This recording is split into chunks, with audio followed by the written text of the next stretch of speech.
Good morning, all of you. So we have started this chapter, that is chapter 2, consumers equilibrium utility analysis, in the last lecture, that is lecture 1. Okay, so now we are starting our new lecture 2. In this lecture we will study about law of diminishing marginal utility. So what is, in the last lecture we have studied about total utility, marginal utility. Okay, so here is one law, that is law of diminishing marginal utility. Short form is DMU. So what does it?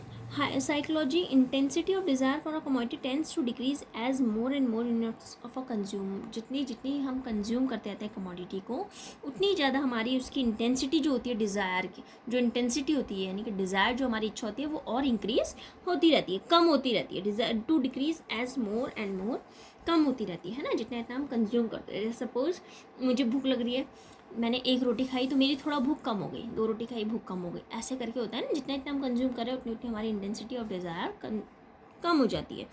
So accordingly average successive unit of a commodity offers less and less satisfaction.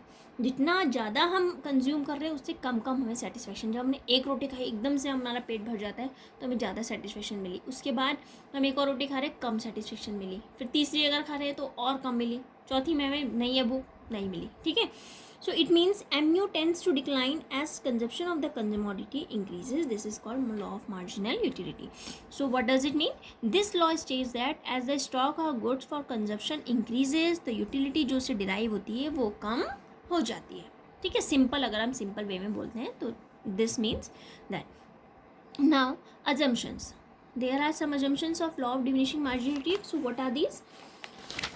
See, first one is only it can be measured in quantitative terms. इसको सिर्फ quantitative number के terms में ही major करते हैं, qualitative नहीं होती है. ठीक है. Second one is the unit of measurement shouldn't be large और स्मॉल. जो यूनिट होती है मेजरमेंट की वो ना तो ज़्यादा बड़ी होनी चाहिए और ना ज़्यादा छोटी होनी चाहिए. No time gap should be there in the process. कोई टाइम कंटिन्यूस होना चाहिए. ये नहीं है कि मैं आज की बात कर रही हूँ, मैंने एक रोटी आज खाई, एक रोटी कल खाई, ऐसे नहीं. मैं कंटिन्यूस कितनी रोटी खा रही हूँ उसकी बात हो रही है. ठीक है ना. तो no time gap should be there in the process. Marginal utility of a rupee remains constant. जो अगर हम रुपये की बात कर रहे हैं तो मार्जिनल यूटिलिटी जो रुपये की होती है वो कांस्टेंट होनी चाहिए. No change in price of good and income. कोई चेंज नहीं होना चाहिए प्राइस ऑफ गुड में और इनकम में. ठीक है. So these are the some assumptions of law of diminishing marginal utility. Assumptions mean जिनको हम लेके चलते हैं, माइंड में सेट रहता है कि ऐसा ऐसा होना चाहिए, तब जाके आपकी law of diminishing marginal utility prefer करेगी. ठीक है. उसके बाद next, that is conditions of consumer equilibrium cardinal utility analysis जिसको बोलते हैं. ठीक है. कंज्यूमर्स ऑफ क्या इक्विलिब्रियम, जिसको हम बोलते हैं वन कमोडिटी केस. अगर हम एक कमोडिटी, सिंगल कमोडिटी की बात कर रहे हैं तो उसमें देखो, purchase of a commodity by a consumer depends on 3 factors. जब हम कोई सामान खरीदते हैं तो उस 3 चीज़ों पे डिपेंड करता है. क्या? प्राइस कितना है कमोडिटी का. Second one is marginal utility and total utility of the commodity. Next one is marginal utility of money. Marginal utility of a money means worth of a rupee to a consumer. What is worth of a rupee? That is consumer expected to define it himself. It is assumed that he defines it in terms of utility that he derives from the standard basket of goods he can buy with a rupee.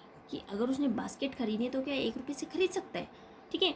So he can buy it with example, if a rupee he can buy 100 gram of sugar, 500 gram of rice and 500 gram of salt, then 4 is to be taken as marginal utility. ठीक है ना. तो उसको मतलब अगर हम बात कर रहे हैं तो जो उसमें टोटल यूटिलिटी इन सबका कितना हुआ, 4 यूटिल्स. ठीक है. तो इसमें क्या है कि मैंने कितना सामान खरीदा है. ठीक है. तो इस सबसे चीज़ें मेन क्या होता है, price of a commodity, total utility and marginal utility. And next one is marginal utility of money. कितना एडिशनल हम खर्च कर रहे हैं मनी का. ठीक है. अब so consumer equilibrium refers to a situation. मैंने आपको बताया consumer equilibrium in one case में. कंज्यूमर इक्विलिब्रियम क्या होता है, मैंने आपको पहले भी बताया था. It refers to a situation in which a consumer spends his income on purchase of goods and services in such a way that he gives maximum satisfaction. ठीक है ना. जो कमोडिटी वो कंज्यूम कर रहा है उसे ज़्यादा से ज़्यादा मैक्सिमम सेटिस्फेक्शन मिले. Okay. Now MUX is equal to PX. MUX means satisfaction and P X is sacrifice, कितना सेक्रीफाइस किया है, दैट इज प्राइस। ठीक है, इसका एक एग्जांपल देखो, यूनिट्स कंज्यूम, एम यू दे रखा है, यूटिल्स, यूटिल्स इसकी यूनिट होती है, एम यू रुपीज़ में है और एक एम यू प्राइस है रुपीज़ में, और गेन कितना प्रॉफिट हो रहा है। देखो यूनिट कंज्यूम 1 2 3 4 5 6 कर रहा है, एम यू दे रखा है 10 8 6 4 2, एम यू आपको दे रखा है 5 4 3 2 1 0, और प्राइस आपको सेम दे रखा है 3 3 3। तो इसमें गेन कितना हुआ, मार्जिनल यूटिलिटी कितना था, दोनों का माइनस करके, दैट इज 0 -1 -2 -3। तो इसमें एम यू एक्स और पी एक्स कहाँ पे इक्वल आया, ये है एम यू एक्स और पी एक्स दोनों इक्वल आया, 3 वाले केस में दोनों इक्वल, तीनों इक्वल है। ठीक है, तो ये आपकी सिंगल कमोडिटी का एग्जाम्पल है। Now come to the next, that is consumers equilibrium in case of two commodities. अगर टू कमोडिटीज़ की हम बात कर रहे हैं तो उसमें कैसे होता है। सो जैसी कंसीडर सिचुएशन में ना consumer is buying a commodities, जैसे सपोज एक कंज्यूमर कमोडिटीज़ बाय करने जा रहा है मार्केट में, वो 2 कमोडिटीज़ खरीद रहा है, that is X and Y. ठीक है, so with is given income how will strike his equilibrium, उसको इक्विलिब्रियम कैसे मिलेगा। इक्विलिब्रियम क्या होता है, दैट इज जो मार्जिन यूटिलिटी और प्राइस वो दोनों इक्वल होते हैं, है ना। तो in case of any one commodity से M U X upon P X is equal to M Y. अगर हम सिंगल कमोडिटी की बात कर रहे हैं, देखो जैसे इस वाले केस में था, इस वाले केस में मैं ये बोल सकती हूँ कि M U X single commodity में, देखो मैं यहाँ लिख देती हूँ इसका, M U X upon P X is equal to M U M, और करके margin utility of X, price of X is equal to margin utility of money. ठीक है, अगर हम 2 कमोडिटीज़ की बात कर रहे हैं तो कंज्यूमर इक्विलिब्रियम की सिचुएशन क्या बनेगी, M U X upon P X is equal to M U Y upon P Y is equal to M U M. M U M is marginal utility of money. This is the situation of commodities in two, this is situation of consumer equilibrium in 2 commodities. ठीक है, in case of 2 commodities basically mainly आपका यही आता है, consumer equilibrium की जो equation वाली आएगी ये आएगी, सिंगल कमोडिटी का नहीं पूछा जाता है, सिर्फ ये आता है आपको। तो ये आपको कंज्यूमर इक्विलिब्रियम की सिचुएशन को आपने याद रखना है। ठीक है, तो ये कंज्यूमर इक्विलिब्रियम की सिचुएशन है। इन actual life consumer consumes more than 1 commodity. अगर हम एक्चुअल लाइफ की बात करते हैं तो कंज्यूमर सिर्फ एक ही कमोडिटी यूज़ नहीं करता है, एक से ज़्यादा यूज़ करता है। सो इन सच अ के law of DME is extended to many goods which the consumer purchases. Law of equi marginal utility helps in determining consumer equilibrium in case of 2 commodities. दोनों को अगर हम इक्वल करते हैं तब हमारा पता चलता है कि कहाँ पे एम यू एम है। Law of equi marginal utility है, इसका मतलब क्या होता है, according to this law a consumer gets maximum satisfaction when ratios of M U of 2 commodities. ये जो इक्वेशन है ये कंज्यूमर इक्विलिब्रियम है, जिसको हम law of equi marginal utility भी बोलते हैं। ठीक है, अच्छा इसमें जो हमारी मेन सिचुएशन 2 इक्वेशंस हैं ये हैं P1x1 प्लस P2, ये बजट लाइन की आती है, मैं बाद में बताऊंगी। तो ये आपने ये वाली इक्वेशन है कंज्यूमर इक्विलिब्रियम की। ठीक है, देयर आर 2 कंडीशंस होती हैं। अब आ जाइए आप नेक्स्ट में, जैसे 2 कमोडिटीज़ का एग्जांपल देखो, commodity X commodity Y, units हैं एम यू एक्स है पी एक्स है, this all are given M U M. आपने कैसे निकालना है बताया ना मैंने, M U X upon P X, यानी कि 100/10 दिस, 80/10 8, 60/10 6, 40/10 4, 20/10 2 एंड 0/10 0। ऐसी वाई की same M U X P X, M U N find करना है, 24/2 12, 22/2 11, 20/2 10, 18/2 9, 16/2 8, 14/2 7। ठीक है, तो ये आपकी कमोडिटी एक्स और वाई का एग्जाम्पल।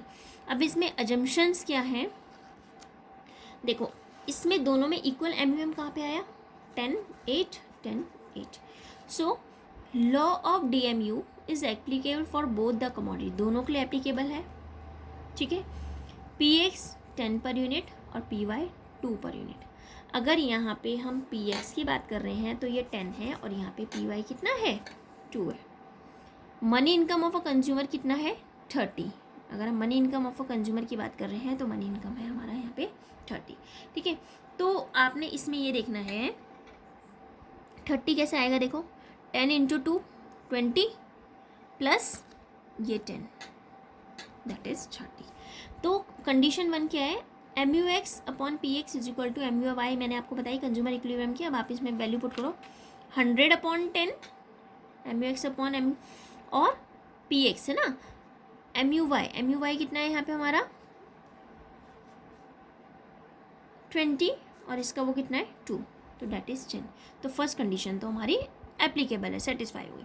अब दूसरी की अगर बात करते हैं इसका, यानी कि 80/10 और 16/2 सेम आ रहा है दोनों, 8 ऑब्वियस है सेम ही आएगा, ठीक है, तो वो भी सेम। अब दूसरी कंडीशन एक और ये थी, P1x1 plus P2x2 is equal to, P1 price कितना है पहले वाले का 10, उसकी कमोडिटी कितनी थी 2, दूसरे का प्राइस 2, कमोडिटी कितनी है 5, तो 10 इंटू 2 20 प्लस 10 30, तो कंडीशन 2 भी हमारी सेटिस्फाई है। सो condition second is also satisfy. तो 2 और 5 कॉम्बिनेशन है कंज्यूमर इक्विलिब्रियम फाइंड आउट करने का, ठीक है। तो ये जो हमारी मेन है, ये हमारी मेन इसका है, ठीक है। तो इसमें आपका ऐसा कुछ नहीं है, मेन जो आपका आएगा ये इसी चीज़ का आएगा, MU कंज्यूमर इक्विलिब्रियम फाइंड करना है, कंडीशंस हैं, ठीक है। अच्छा, और इसमें मेन ऐसा कुछ नहीं है, कंज्यूमर इक्विलिब्रियम वगैरह का कुछ नहीं है, जो मेन कंज्यूमर इक्विलिब्रियम का आता है, ठीक है। क्वेश्चन अगर आएगा define utility, marginal utility, total utility, I already explain you about it, law of diminishing marginal utility, I already explain, consumer equilibrium, marginal utility of money that is MUM, ठीक है। Condition क्या होती है consumer equilibrium की, you know MUX/PX is equal to MUY/PY is equal to MUM, ठीक है। Next है, अगर आपके इसमें देखो NCERT क्वेश्चंस में आपके ये हैं कि state the condition of consumer equilibrium. Consumer equilibrium क्या होता है आपको पहले बताना है, उसके बाद MUX की कंडीशन क्या होती है, MUX/PX is equal to MUM, ठीक है। अच्छा, एक और है इसमें अगर डिफरेंस में आएगा total utility, marginal utility, you can do it, ठीक है। तो मतलब ये चैप्टर जो था इसी का कंज्यूमर इक्विलिब्रियम में एक और आएगा इंडिफरेंस कर्व एनालिसिस, ठीक है ना, तो वो हम नेक्स्ट उसमें पढ़ेंगे, नेक्स्ट चैप्टर में। तो ये जो सेकंड चैप्टर है ये भी आपका कंप्लीट हो गया। ये नोट्स प्लीज़ अपने फेयर नोटबुक में करना, this should be done in your fair notebook with home assignment also, okay. So we will complete chapter 3 also, then we will start our new book that is statistics, ठीक है, because third chapter is also based on consumer equilibrium, so we will first complete that topic, the chapter 3, and then we will start statistics book, okay. Thank you, have a nice day.